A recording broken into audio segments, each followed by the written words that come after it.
Thank you to the Joint Legislative Committee on Housing for the opportunity to testify. My name is Eustacia Smith, and I'm from Westside Federation for Senior and Supportive Housing, or WSFSSH.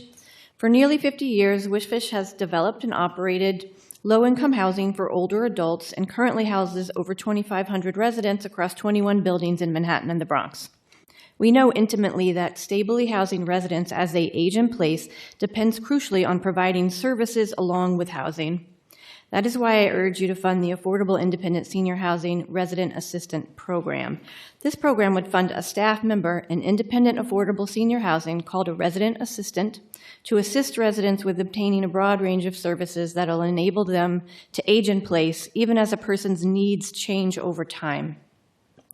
While affordable senior housing supports independent living, a key link is often missing: help navigating complex government and community programs.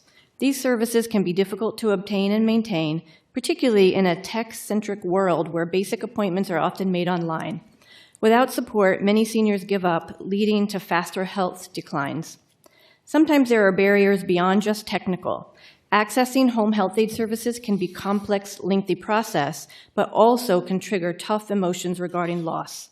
After a lifetime of caring for themselves and their family, now they must come to terms with the fact that they need care. A resident assistant builds a personal, trusting relationship and supports them past those barriers. Resident assistants also help address social issues so often faced by older adults, noticing when someone is isolated, reconnecting them to the community activities. A wealth of recent data shows that loneliness leads to poor health and decline, while social connections support better health and longer independent living. It's critical that we implement programs like this as the older adult population is booming.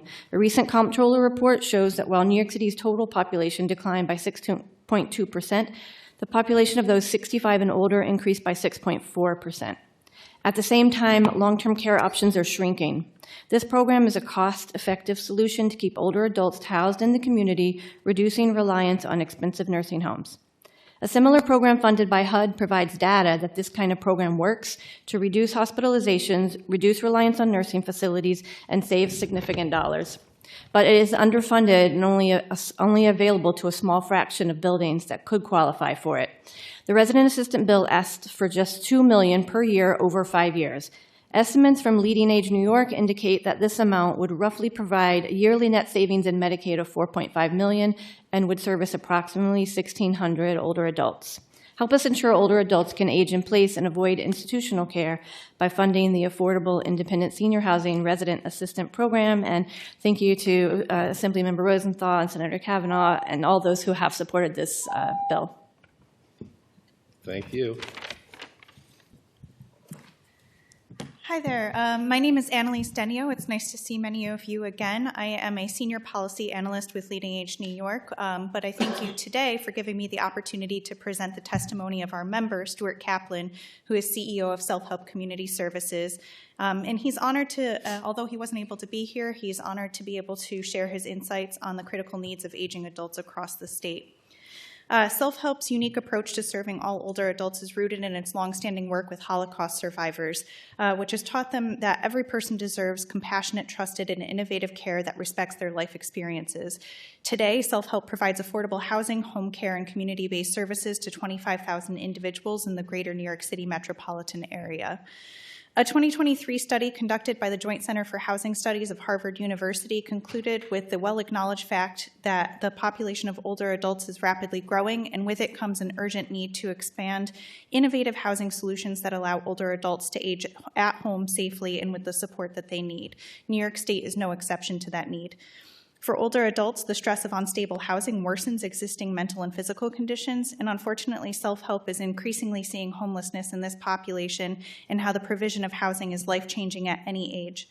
Affordable senior housing is therefore not just an investment in the brick and mortar, it's an investment in its people, in communities, and in the financial sustainability of our healthcare systems. And it can help low-income older adults avoid unnecessary crises, hospitalizations, and premature institutional care, all of which come at a high human and financial cost to individuals and taxpayers alike. Proudly serving as a key stakeholder on the Master Plan for Aging with colleagues from across the state, Stuart would like to commend the plan's emphasis on housing as a critical social determinant of health and its recognition of innovative models like the resident assistant program outlined in legislation carried by Chairs Rosenthal and Kavanaugh. This type of program, modeled for more than 50 years at Selfhelp, brings social services on-site to affordable senior housing, connecting residents to the supports they need as they age safely in their own home. Most affordable senior housing buildings, however, including those financed by state or city, financed by the state or the city, currently have little or no financial path to providing this much-needed service. That's why we're urging the committees to support this legislation, as well as an investment of $10 million over 5 years, as Stacy said, $2 million per year in the budget to bring resident assistance into every affordable senior housing building statewide.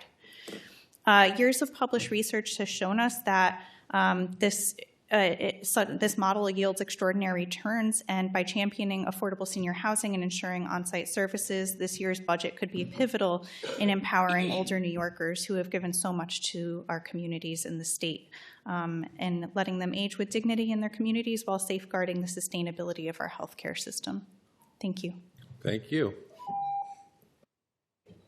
Senator Brian Kavanaugh. There we go. Thank you again. We had a several-hour hearing last week on rental assistance particularly, and because that was a hearing about things that are not in the executive budget, and so we thought it was important to do that, to highlight that. But I want to just start by thanking all of you, and particularly those who are sharing your experience of not having adequate services and funding available in housing. Because it's just an incredibly important perspective for us to hear in every time we gather for an event like this to talk about policy in dollars and cents. It's absolutely critical, and your testimony hopefully will have an impact on others that are part of the decision making that we need to make over the next few weeks. I do want to just take a moment to just highlight the Affordable Independent Senior Housing Resident Assistance Program, just because it is sort of it's for some people on the panel and in the legislature it may be a new idea, even though the bill's been around for a few years, and this is another bill that I co-sponsor with Assemblymember Rosenthal. But just this is services to provide resident assistance in existing housing that is otherwise, where the housing has been funded by the state, and there are not services that are comparable in federal, that would be available in federally funded housing for a similar population.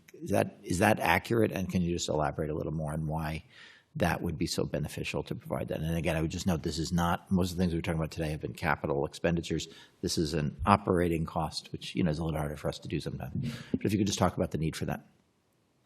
Yeah, this is for independent senior housing, so maybe it's 202 HUD housing, or it could be LIHTC, some other housing, but independent, so where there's not services. And what we find is that people go, if their needs increase, some of the services are really difficult to get, like a home health aide. And so without it, the only alternative is a nursing home or higher level of care, when that could be avoided.